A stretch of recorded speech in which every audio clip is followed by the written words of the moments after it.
head, or let's say head, arm chokes. Andy, come here, brother. Let's go real basic. There's so many we can do, especially gi is more, right? On your back, simple side choke. We call it arm triangle.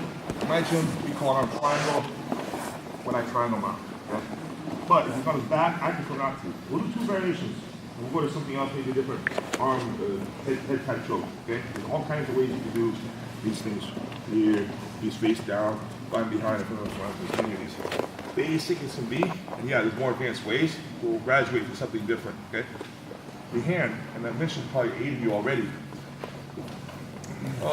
Any of these chokes I'm trying, there might be an exception, but to my perspective, when I have a head and arm, the arm that's touching the head is closer to me, it's on top, okay? If I have any of these chokes and this hand is lower, it's not gonna work that well at all, okay? This arm's on top. Just make a simple gable grip. Yeah, this is basic, hardcore, but it works, okay? I'm now sinking very low, and I'm walking away. Now notice I'm not smashing his head, I'm just squeezing my bicep, and it doesn't really hurt that much. Now if I drive forward on his head and try to, you'll actually tap the average person. But there's even small guys that are conditioned from jiu-jitsu and wrestling and that they feel pain and won't tap to it, won't go to sleep. This is just choke you out sleep, okay? Very simple. Here, yes, I need the arm across for this, it doesn't work for me. Okay. Simple. Hands on top. I don't drive his head up. You will submit the average person who doesn't train jiu-jitsu with that. It hurts, understand? I was in arm triangle, but this guy paid upon, it was notorious in history. He's really tough. He had me here for 4 minutes. He was trying to break my neck. I didn't tap, and his arm's not tired, and I won.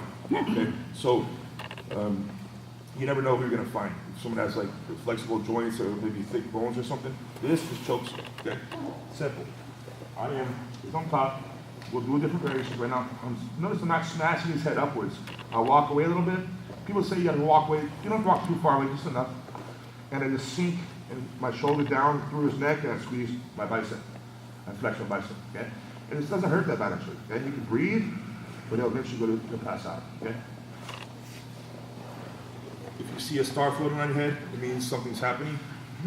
See a few stars, beware.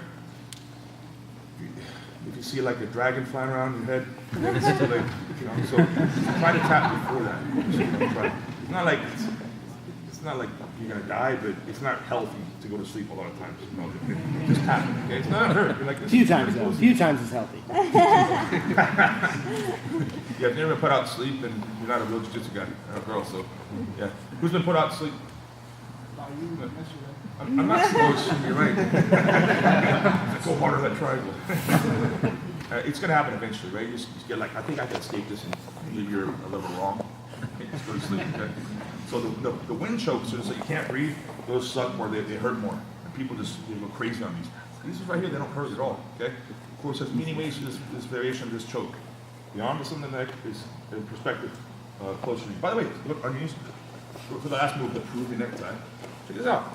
This hand that's touching the neck is on top, to my perspective. See, it's a general rule with the head and arm, okay? It would not be this way. That makes sense? So a lot of you, because you're right-handed or left-handed, you'll do one side correct naturally and one side incorrect naturally because you'll favor one hand. So, again, same thing. Got me? He sinks down, I'm big top. Doesn't hurt, okay? Sink down like a damn boa constrictor, right? No pain, sleepy time. Questions? There's a lot of misconceptions about this move. It's a neck crank. You can make it a neck crank. You're strong, but you can find other people who are strong or flexible. They won't tap this. You'll get tired. This, I'm not using much energy, and I'm imagining my shoulder is falling through his neck. Instead of picking his head up or smashing his head, I have his head, but I focus the energy through his neck to the ground. I imagine my shoulders getting to the ground through his neck. Imagine that. If his shoulder goes through his neck, the guy is no longer living, okay? So you're not, right, you understand, you're imagining that, okay? Or the old karate comparison, you punch through the board, not out the board, okay? Kind of things, cliches, might sound a little corny, but some things are actually true. So you're sinking through the neck, and this is the consequence, sleepy time or tap. Questions? Yeah? Where's some likely entries into this position? There's so many ways. Sometimes someone will start escaping the back and he can get central. One example, okay? I go right into his trap. As soon as he passes my guard, just go guard, try. Pass my guard, and he did it like that. He mounted. Especially if I turn around, or he catches, now he jumps off. And that's just 3. It's probably like, how many more do you know? I mean, there's so many. So this is one of those moves that's really interchangeable. It's multi-dimensional, and you can use all kinds of situations. Okay. Yes, sometimes I use an arm triangle, but it's usually not when I'm on top. So I'm on bottom and I have an angle. That's different. Well, I think we'll do that today later. It's a little more painful, but it works as well. Okay, questions? So does that arm get high? When you say get it across here, do you feel like that arm gets a little too high? That's like, come here, that's a non-factor. I know people go, oh yeah, put my arm. Actually, people will do this. They call it answering the telephone. But they'll be talking in their sleep on the telephone because it stops the neck crank. Like it helps absorb pressure on your head. It doesn't hide this. Okay, let me get my arm a little bit. So his question is very valid. I get it all the time. What if his arm's really high up?